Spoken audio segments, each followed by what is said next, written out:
الله الرحمن الرحيم.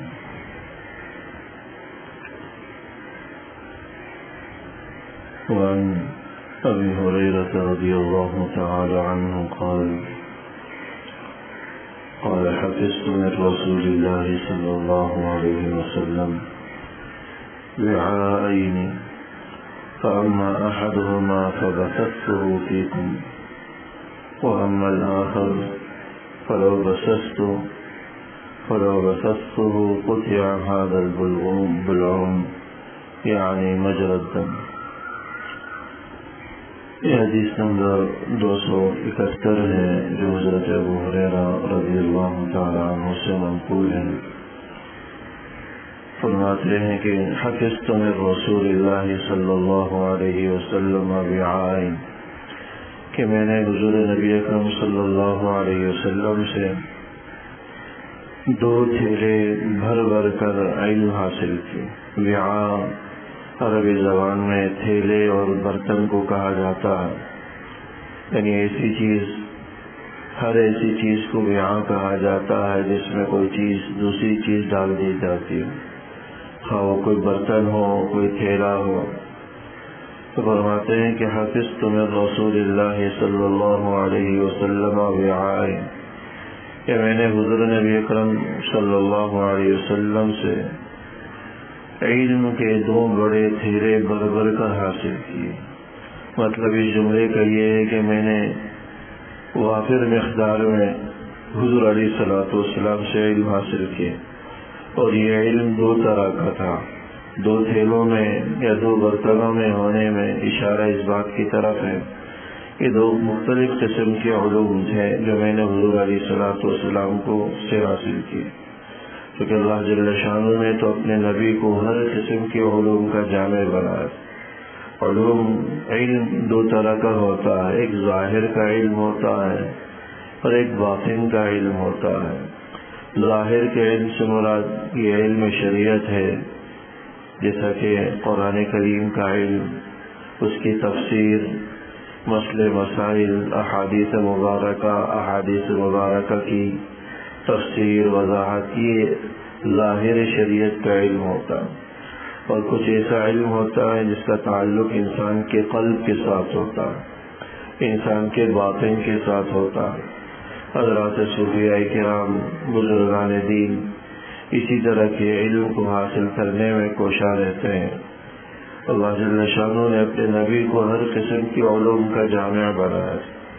ابھی جو ظاہر شریعت کا یا دین کا جو ظاہری علم ہے، جس کا تعلق قرآن و حدیث کے ساتھ ہے، مسئلے مسائل کے ساتھ ہے، انسان کے حلال و حرام کے ساتھ ہے، جائز ناجائز کے ساتھ ہے، کیا صحیح کیا غلط، اس کی پہچان کے ساتھ، یعنی عملی زندگی کے اندر انسان کے لیے اس دنیا میں رہتے ہوئے کیا چیزیں جائز ہیں اور کیا چیزیں ناجائز ہیں، کیا درست ہے اور کیا غلط ہے، یہ ظاہر شریعت کا علم کہلاتا ہے. اب یہ علم تو وہ ہے کہ جس کا پہنچانا ان حضرات صحابہ پر لازم تھا، بلکہ ہر صاحب علم پر اس کا پہنچانا دوسرے تک لازم ہوتا. ایک آدمی کو دین کا علم حاصل ہے اور دوسرا اس سے مطالبہ کرے کہ مجھے علم سکھاؤ، تو سامنے والے پر لازم ہو جاتا ہے کہ اس کی رہنمائی کرے اور اس کو بتلائے کہ کیا چیز جائز ہے کیا ناجائز ہے، حلال کیا ہے حرام کیا ہے. یہ وہ علم ہے جو ضروری ہے. اسی کو حدیث میں فرمایا کہ طلب العلم فریضہ، کہ علم تو حصول یہ مسلمانوں پر فرض ہے، ہر مسلمان مرد عورت پر. تو اس سے مراد حلال و حرام کا علم ہے، جائز ناجائز کا علم ہے، صحیح غلط کا علم ہے، ان چیزوں کا علم ہے جو ہمیں دنیا میں رہتے ہوئے ضروری طور پر اختیار کرنا.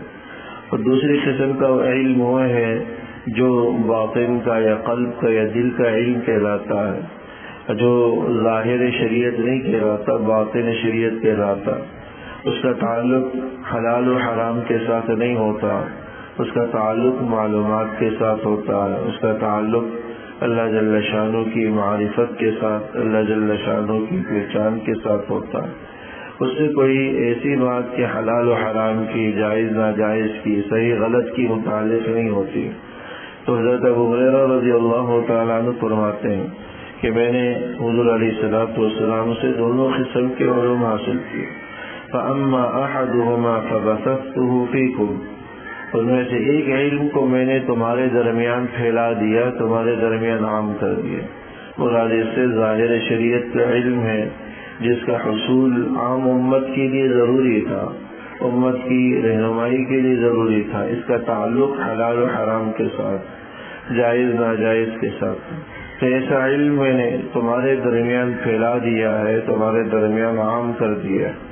اسی لیے حضرت ابو ہریرہ رضی اللہ تعالیٰ عنہ سے سب سے زیادہ احادیث مبارکہ منقول ہیں. اتنی حدیثیں کسی اور صحابی سے منقول نہیں جتنی حضرت ابو ہریرہ رضی اللہ تعالیٰ عنہ سے منقول. 5000 سے اوپر احادیث مبارکہ کا ذخیرہ بتلایا جاتا ہے جو حضرت سیدنا ابو ہریرہ رضی اللہ تعالیٰ عنہ سے منقول. اللہ جل شانہ کا ان پر خاص فضل تھا، ورنہ حضور علیہ الصلوۃ والسلام کے ساتھ جو ان کو وقت ملا ہے صحبت کا، ساتھ رہنے کا، وہ محض 4 سال کا دورانیہ تھا. یعنی حضور علیہ الصلوۃ والسلام کی حیات مبارکہ کے آخری 4 سالوں میں یہ مسلمان ہوئے اور حضور علیہ الصلوۃ والسلام کی صحبت اختیار کی. جبکہ بہت سارے حضرات صحابہ ایسے تھے جو شروع اسلام سے حضور کے ساتھ تھے، لیکن اس قدر کثرت کے ساتھ احادیث ان سے منقول نہیں جس قدر کثرت کے ساتھ ان سے منقول. یہ اللہ کا خاص کسی پر فضل ہوتا. اور یہ علماء فرماتے ہیں حضور علیہ الصلوۃ والسلام کی ایک دعا کا بھی نتیجہ. حضور علیہ الصلوۃ والسلام سے ایک دفعہ انہوں نے شکایت کی کہ اللہ کے نبی، میں جو کچھ بھی آپ سے سنتا ہوں تو بھول جاتا ہوں، ذہن سے نکل جاتا ہے، کچھ یاد نہیں رہتا، بہت کوشش کرتا ہوں کہ یاد رہے، اس کو یاد رکھوں.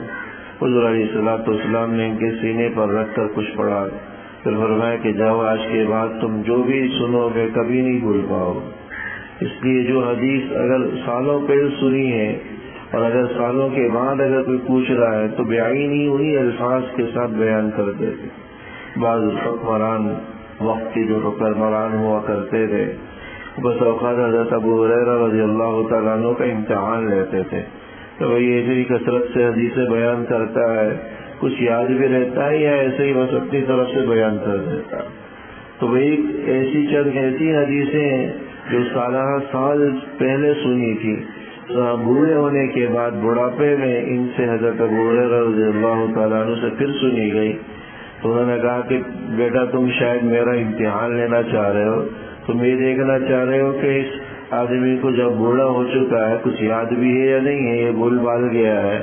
اور میں پھر وہ حدیثیں پڑھ کر سنائی اور جن الفاظ میں پہلے سنائی تھی بعینی رب کے برابر تبدیلی کیے بغیر انہی الفاظ میں سنا.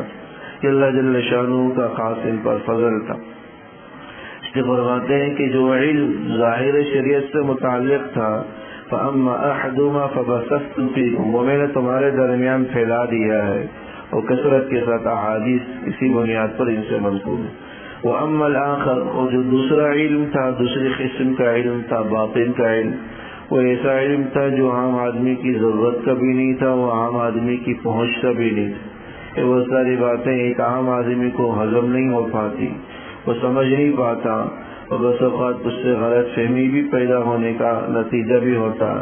تو فرمایا کہ وَأَمَّا الْآخَرُ، دوسری قسم کا علم وہ ہے فَلَوْ بَثَثْتُهُ قُطِعَ هَذَا الْبُلْعُ، اگر میں اس علم کو لوگوں میں پھیلا دوں تو لوگ میری اس گردن کو کاٹ ڈالیں ناسمجھی کی وجہ سے، غلط فہمی کی وجہ سے، غلط سمجھنے کی وجہ سے. کیونکہ بہت سی باتیں ایسی ہوتی ہیں شریعت کی، باطن شریعت کی، جو عام آدمی کی پہنچ کی نہیں ہوتی اور عام آدمی اس کو کچھ کا کچھ سمجھ جاتا ہے، غلط سمجھ جاتا ہے اور غلط فہمی کا شکار ہو جاتا ہے.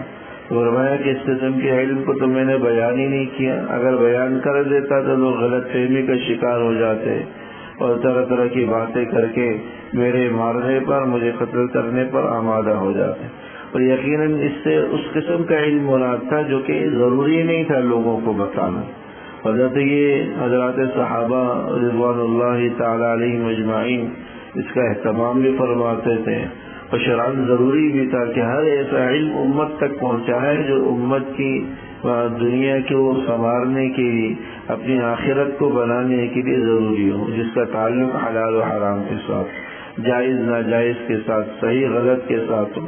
اس قسم کا علم تو امت پر لازم تھا کہ حضرات صحابہ پر لازم تھا کہ امت تک پہنچائے، اور انہوں نے الحمدللہ اس علم کو امت تک پہنچایا، بڑا ذخیرہ ہم تک پہنچایا۔ لیکن جو دوسری قسم کا علم جو ضروری نہیں تھا، اور ایسا بھی تھا کہ جو عام فہم بھی نہیں تھا، لوگوں کی سمجھ سے باہر تھا، تو اس قسم کے علم کو حضرت ابو ہریرہ رضی اللہ تعالیٰ عنہ نے بیان نہیں۔ اس سے جو بات سمجھائی گئی وہ یہی ہے کہ لوگوں تک اس قسم کا علم پہنچایا جائے جو لوگوں کی سمجھ کے مطابق بھی ہو، عام فہم بھی ہو، اور جس کا تعلق حلال و حرام کے ساتھ ہو۔ غیر ضروری مباحث میں الجھنا، ایسی باتوں میں بحث مباحثہ کرنا جو نہ ضروری ہو، نہیں اس پر آخرت کا کوئی دار و مدار موقوف ہو، ایسی باتوں پہ الجھنا، بحث کرنا، یہ ایک بیکار سی بات بھی ہے اور اپنے وقت کا ضیاع بھی ہے، اور بس اوقات اس میں فتنے اور انتشار کا باعث۔ اور کثرت کے ساتھ بزرگان دین سے ایسی باتیں منقول ہیں۔ بعض حضرات نے حضرت مفتی شفیع صاحب رحمہ اللہ تعالیٰ سے سوال کیا کہ یزید فاسق تھا یا نہیں تھا، یزید فاسق تھا یا نہیں تھا، تو حضرت فرمانے لگے کہ بھائی ہمیں تو اپنی فکر لگی ہوئی ہے کہ کہیں ہم فاسق ہیں، فاجر ہیں یا نہیں ہیں، اب دوسروں کے بارے میں لگے ہوں، دوسروں کا معاملہ ہے تو وہ جانے، ان کا رب جانے۔ اس بحث میں پڑھنے سے ہمیں کچھ بھی حاصل نہیں ہوگا کہ وہ کیا تھا، کس قسم کا تھا، اس کی نجات بھی ہوگی نہیں ہوگی۔